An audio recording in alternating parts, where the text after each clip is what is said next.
مذہبی ذہن ہوتا ہے لوگوں کا، وہ کیا ہے، نیکی کا جذبہ بڑھا تو نوافل اور ادا کرنے شروع کر دیے، نوافل پر نوافل ہو رہے ہیں۔ اب جیسے کہ معلوم ہوتا ہے جب عمرے پر ہم جائیں تو عمروں کا جو ہے ہوکا پڑا ہوا لوگوں کو، ایک عمرہ ہو گیا پھر جا رہے ہیں بھاگے ہوئے، تنیم جا رہے ہیں پھر احرام باندھا پھر عمرہ ہو رہا، حالانکہ قطعاً ثابت نہیں،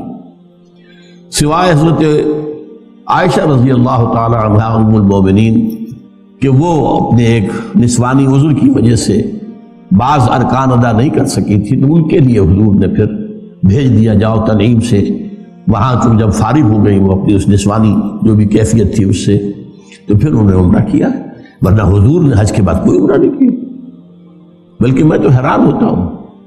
کہ حضور نے فتح مکہ کے بعد شاید ہی کوئی عمرہ کیا، حالانکہ اب تو آپ بادشاہ تھے۔ کہاں وہ معاملہ تھا سن 6 میں عمرہ کرنے کے لیے گئے تھے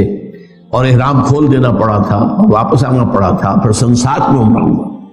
اس کے بعد سن 8 میں مکہ فتح کر لیا، کوئی عمرہ ثابت نہیں۔ سن 9 میں آپ بادشاہ ہیں عرب کے، کوئی عمرہ نہیں۔ سن 10 میں آپ نے کیا۔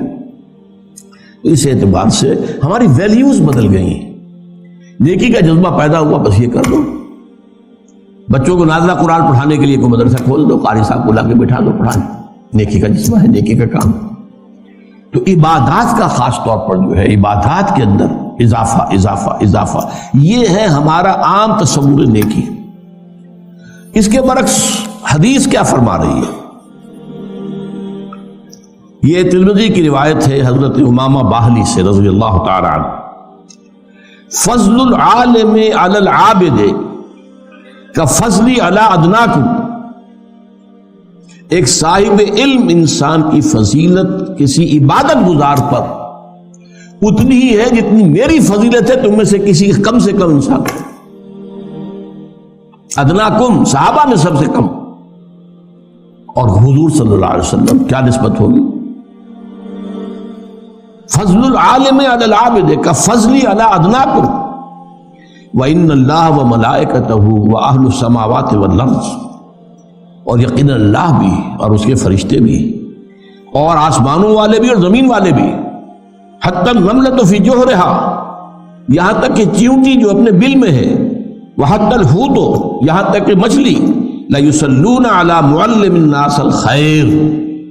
وہ درود بھیجتے رہتے ہیں، دعائیں کرتے رہتے ہیں اس شخص کے حق میں جو لوگوں کو خیر کی تعلیم دے۔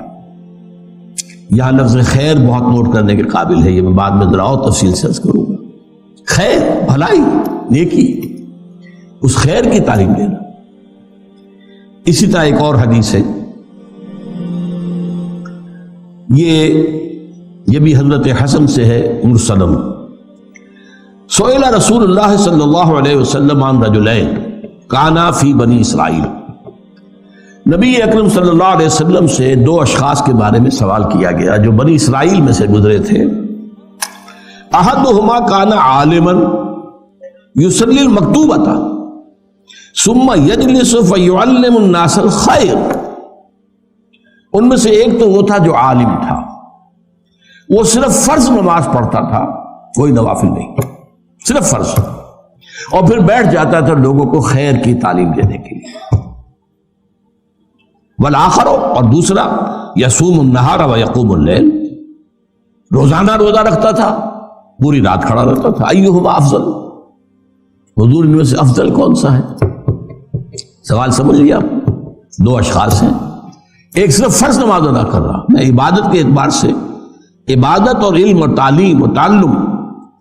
ان کے مابین کیا نسبت ہے، کیا ریشو پروپورشن ہے، اس کی میں آپ کے لیے حدیثیں سنا رہا ہوں کہ 2 آدمیوں کے بارے میں پوچھا گیا، ایک وہ تھا جو صرف فرض نماز پڑھتا تھا اور اس کے بعد بیٹھ جاتا تھا لوگوں کو خیر کی تعلیم دینے کے لیے،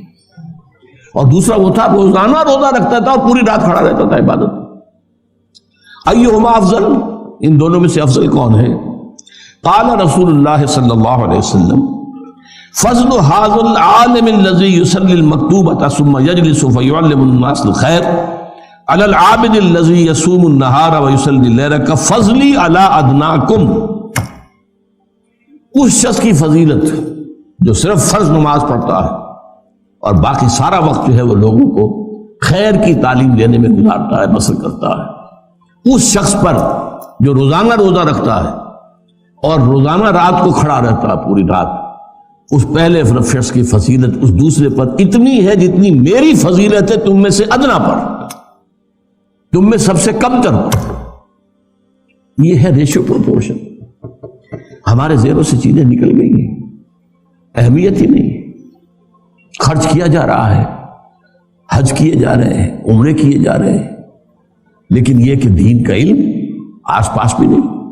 نہ خود نہ اپنی اولاد کو سوچا بھی نہیں، غور و فکر ہی نہیں کیا، اور علم حاصل بھی کیا ہے تو ٹیکنالوجی کا علم حاصل کیا، صرف نیچرل سائنسز کا علم حاصل کیا ہے، ٹیکنالوجی کا علم حاصل کیا ہے، جس کا کہ علم دین سے کچھ سرے سے سروکار ہی نہیں۔ اب یہ ایک حدیث اور سن لیجئے، یہ مسلم شریف میں ہے، حضرت ابو ہریرہ سے رضی اللہ تعالیٰ عنہ۔ یہ بڑی پیاری حدیث ہے، ایک زمانے میں بہت کثرت سے اس کو بیان کرتا رہا، اب ظاہر بات ہے کہ کچھ زمانے کے گزرنے کے ساتھ ساتھ کچھ اور مسائل سامنے آتے رہے تو بعض چیزیں اب پس منظر میں چلی گئی۔ امام مسلم روایت کرتے ہیں حضرت ابو ہریرہ سے، من سلک طریقا یلتمس فیہ علما، جو شخص کوئی راستہ اختیار کرتا ہے، سفر اختیار کرتا ہے جس میں علم کا حصول پیش نظر ہے، سہل اللہ بہ طریقا الی الجنہ، اس سفر کے ذریعے سے اللہ تعالیٰ اس کے لیے جنت کا ایک راستہ آسان کر دیتا ہے۔ اب دیکھیے حدیث، وَمَجْتَمَعَ قَوْمٌ فِي بَيْتٍ مِّن بُيُوتِ اللَّهِ، اور نہیں جمع ہوتے کوئی لوگ اللہ کے گھروں میں سے کسی گھر میں، یتلون کتاب اللہ ویتدارسونہ بینہم، اللہ کی کتاب پڑھنے اور آپس میں سمجھنے سمجھانے کے لیے، الا نزلت علیہم السکینہ، مگر یہ کہ ان پر سکینت کا نزول ہوتا ہے، تسکین، سکون، وغشیتہم الرحمہ، رحمت خداوندی انہیں ڈھانپ لیتی ہے، وحفتہم الملائکہ، فرشتے ان کے گرد گھیرا ڈال لیتے ہیں، وذکرہم اللہ فی من عندہ، اور اللہ تعالیٰ ان کا ذکر کرتا ہے ملائکہ مقربین، وہ ملائکہ حملۃ العرش جو عرش کو اٹھائے ہوئے، وہ ملائکہ کے جو عرش کے گرد طواف کر رہے ہوتے ہیں، وَتَرَى الْمَلَائِكَةَ حَافِّينَ مِنْ حَوْضِ الْعَرْشِ يُسَبِّحُونَ بِحَمْدِ رَبِّهِمْ، اللہ ذکر کرتا ہے، دیکھو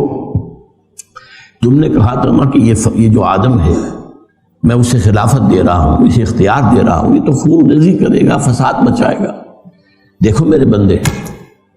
وہ میرے گھروں میں سے ایک گھر، اور اس میں مفسرین کا تقریباً جماع ہے، اس سے مراد صرف مسجد نہیں ہے،